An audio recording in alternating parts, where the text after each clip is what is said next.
Well, we're crossing over now to Eswatini, Swaziland. Joining us on the line, we have Mufti Firoz Ismail. Mufti Sahib, assalamu alaikum wa rahmatullahi wa barakatuh, and welcome to the program. Wa alaikum assalam wa rahmatullahi wa barakatuh. Well, can you give our listeners an update? What's the latest situation in Swaziland? Today, I would say Monday morning, very morning, and everybody is just in anticipation and waiting to see what unfolds for the day. All that is coming to us that we are seeing on the ground is that today will be the big rioting day, and where people march to the utmost that they get what they want. So all the shops are closed, the country is at a standstill, everybody is like basically indoors, and we're just waiting to see what.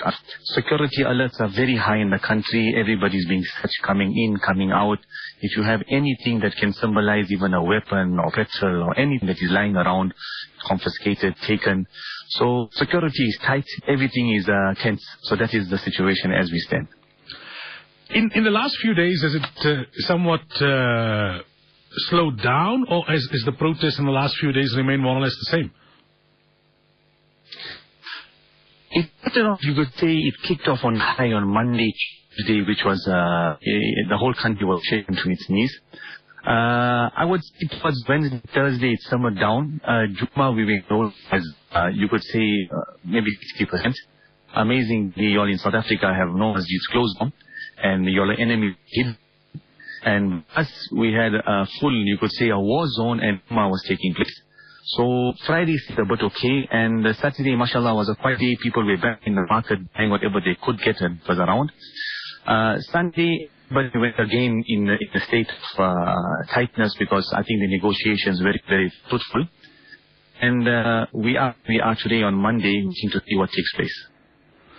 Let's take a few steps back, right? So just put our listeners back into the picture. What we're being told is that there were protests initially because of grievances with the king, and then it became a pro-democracy protest, and things just escalated from there. Is that what it is in summary?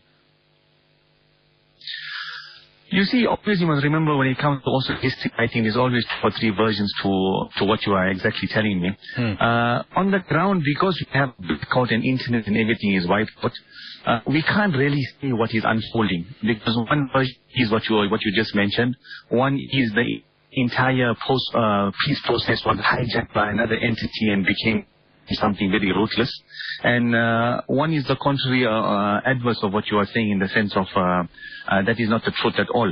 So we are also in a conflicting part, because only one side is talking at the moment. There's no communication from basically the authorities in that sense to say what is taking place on the ground. So then all this state of confusion, people are also, they also are off balance. They don't even know what direction to take. So the talk about Indian or Muslim businesses and properties being targeted, is there validity, or is there truth to that? Or is it a case of, people from all religious and ethnic divides were targeted? There is some truth to it, in the sense of majority of the Asian businesses were burnt to the ground, looted, vandalized, cleaned out. Yesterday the church people, the pastors and all, they were giving me some calls, some to visit, and telling me they really sympathize with our community, because when they were driving around and they saw the loss that was taken by the Asian community, majority Muslims, they really felt it. And wallah, it was something so nice that, people on the I'll give you an example. Areas like Matsamo and Pigs Peak, which is more up towards the other end of Swaziland, towards the Jeppes Reef border gate, people never have access to buy food. A simple thing like to buy bread, milli meal, basic stuff. They have money, but they cannot purchase because there is no shop. All the shops are burnt, either closed, or the guys never open. And there's no petrol. Petrol in the sense of for them to travel to get anywhere. So in a matter of such a short time, everything just became gridlocked. So that was what took place on the ground, in the sense of, in that sense, when it came to things. Yes, a lot of people who worked for 10, 20 years building themselves up are back to scratch. They have nothing. 6-7 million rand stock burnt up overnight in front of them, couldn't do anything. And there are a lot of people like that, not one, two. A majority of our brothers who have shops and all, everything is gone. Where is the king? There's been a lot of speculation in that regard. A lot of people are saying he's alone, he's run away.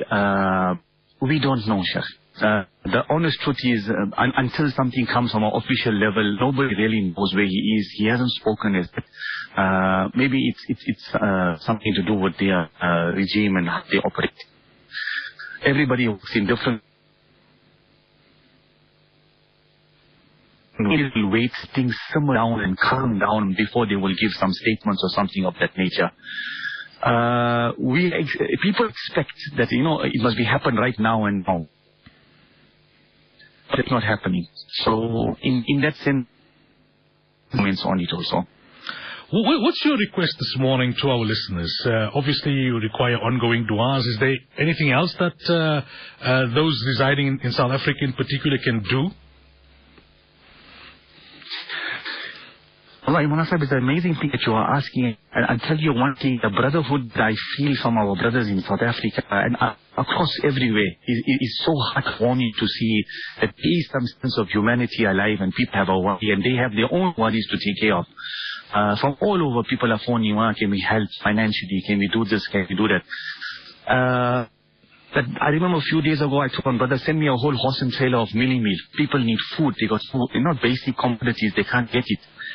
In that sense, I would say, the why is integral for today, because today will be the deciding factor on where we stand. Whether this country will still be surviving, will it still be running? Food, everything else will come in its place, but now border gates are gridlocked. You can't send me anything. Banking systems are on a shutdown. You use your card system. Internet transfer, I'm presuming maybe we have internet, you can use it. But at the moment on the ground, alhamdulillah, what we're doing is, because we know most of the people, we are taking stuff on account. Like if I go somewhere, I see one of my Muslim guys at the shops, I'll load the van, the trucks, or they take all the milli meal, sugar, the rice, they make a note of it. I'll come to the madrasa, repack it, and then we try to distribute it to the small communities. So on ground, this is what we are doing.